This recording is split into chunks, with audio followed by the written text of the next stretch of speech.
So update on that meme coin. We are going to have to put the brakes on it for a few minutes. Reason being, did some research. It costs up to $500,000 to get a good coin on the market. How are we going to do that? I don't know. We have to come up with a new way to make money. So here's what we're going to do. Coventry City have played 10 games. They have not lost a single one. We're going to start. We're 10 games late, but it's okay. With this pace, they are never going to lose a game again. So what we're going to do is we're going to take $100 or whatever. We're going to put that on them to win every single game going forward for the rest of the year. By May, generational wealth, never have to work again. And then we can start the...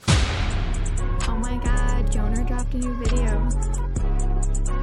What is going on, people? Welcome back into the channel. Coventry City get a 2-0 win, which maybe isn't indicative of the performance over Blackburn at the CBS to kick off the next window before the next international break. We got the 3 points. That is what mattered. Let's go through what happened in this game. Let's go through the storylines. Let's talk about the contrast of the first half to the second half, and really just the fact that, you know, maybe we didn't look great today. Blackburn may have been the better team, but the key word is resilience. By the way, my cat bit me and I'm bleeding.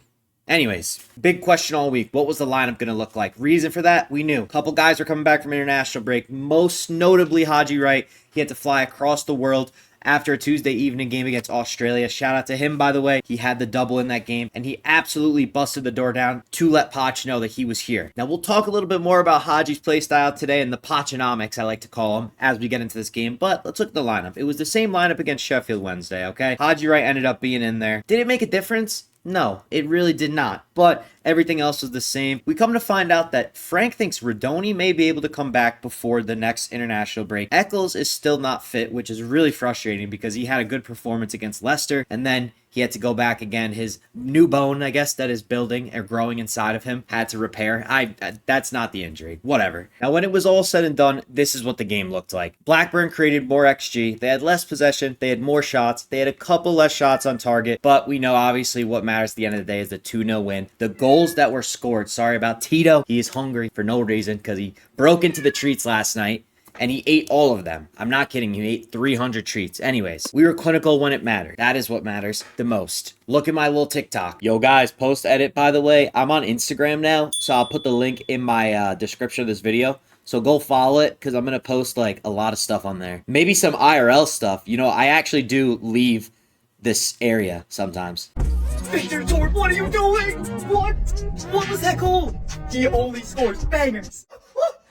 Oh my god, BTA Justin, I'm recording this. Oh my god. I would have killed to have my reaction to those goals on camera because they were so funny. I was freaking out. Victor Torp only scores bangers, and for 2 bangers to happen back to back was absolutely class. Just shows the true resilience of this team. Let's look at the first half. First half was terrible. We looked god awful in the first half. Blackburn were not scared. They did not play as I would have expected them to say. I did, by the way, predict this game to go 2-0. Did I put money on it? No. But cool, happy days. I did get the 2-0. They shifted their formation around a little bit. That maybe was because of the Todd Cantwell injury, but nevertheless, 3 center backs, 2 wing backs. We knew that their wingbacks were going to provide the width on their attack. In the first half, these wingbacks were all over Jada Silva and Milan Van Ewijk. There were a couple times where both of them, not just one or the other, were hung out to dry, and they were through on the attack. But who came to the rescue? The core of the team. Bobby Thomas, Liam Kitching, Matt Grimes, and Carl Rushworth. Carl Rushworth had some pretty good saves today. Notably, that first one right before stoppage time in the first half. It was a reaction save near post. Victor Torp came in, tried to make the tackle. The ball didn't exactly, kind of deadballed, and it laid right up to the attacker, and Rushworth made a good save there to keep it at 0-0. You never know what happens going into the second half if you're down a goal against a team like this that's fighting for points.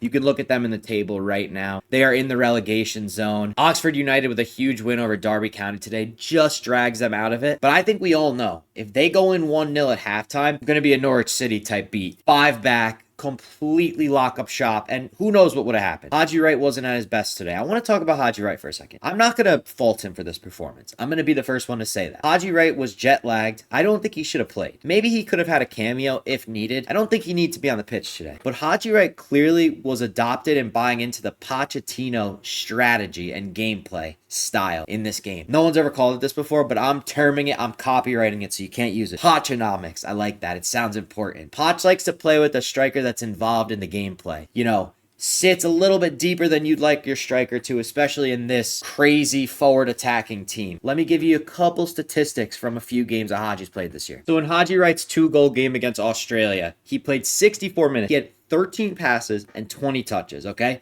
Just remember those numbers. So 20 touches, 13 passes. Now let's look at the Millwall game. He had 20 touches, but only 7 passes in 72 minutes. So he played more, and he had half the amount of passes. And then in the Birmingham City game, he also played 72 minutes. He had 16 touches and 4 passes. So clearly the difference was in the national team. He was a lot more involved in the build-up play and the passing of the gameplay. Now the question is, does his involvement in the build-up play stop him from using his elite positioning? That's what I want to know.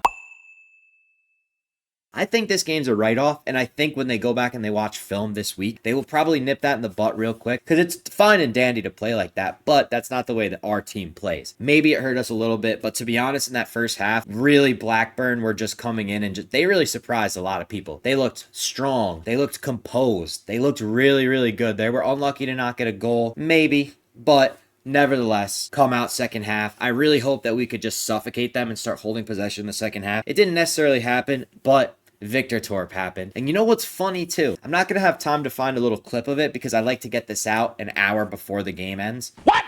An hour after the game ends so that no external opinions come in and sway my thoughts of the game. After that somewhat debatably dirty head-to-head on Grimes where he was down for a few minutes, they went to Victor Torp. I don't know if you would have seen it when you were there. And Victor Torp went up to him and was talking trash to him and shoved him, and the referee got in the way and broke it up. But I think that may have been the little spark that they needed. They may have needed something because we've seen it. First game back of a new season of international break, it's very easy to come out flat. We came out flat in the 2 first games of the season, essentially, meaning the whole game of the first game of the year and the Norwich City game after the first international break. So maybe they just needed that little spark to truly get up for the game, because you know they've been exceeding expectations all year, and now go into the international break with yourself at the top of the table. All eyes are on you. So now you go into a game against a team that's in the relegation zone. It might be hard to psych yourself up.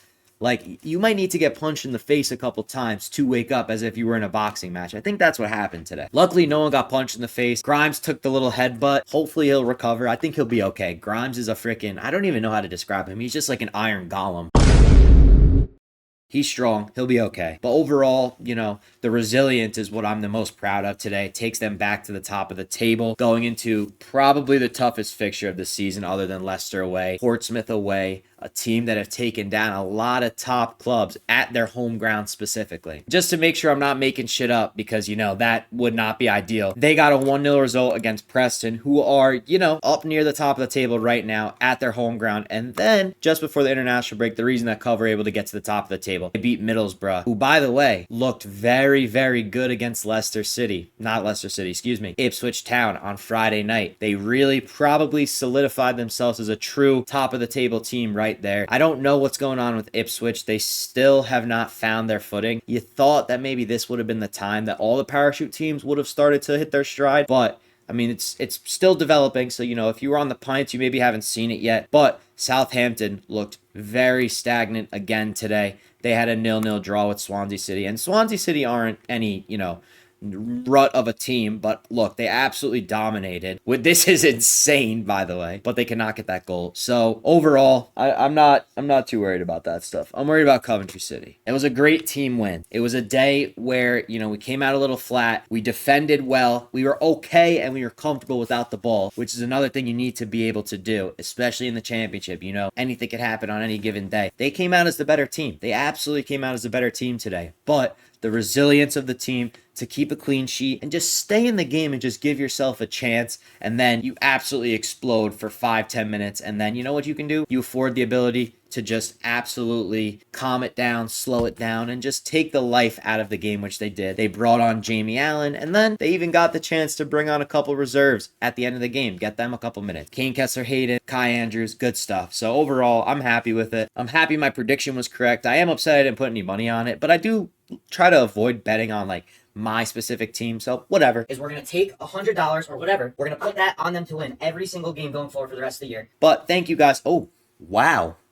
Guys, I might have to go to the hospital.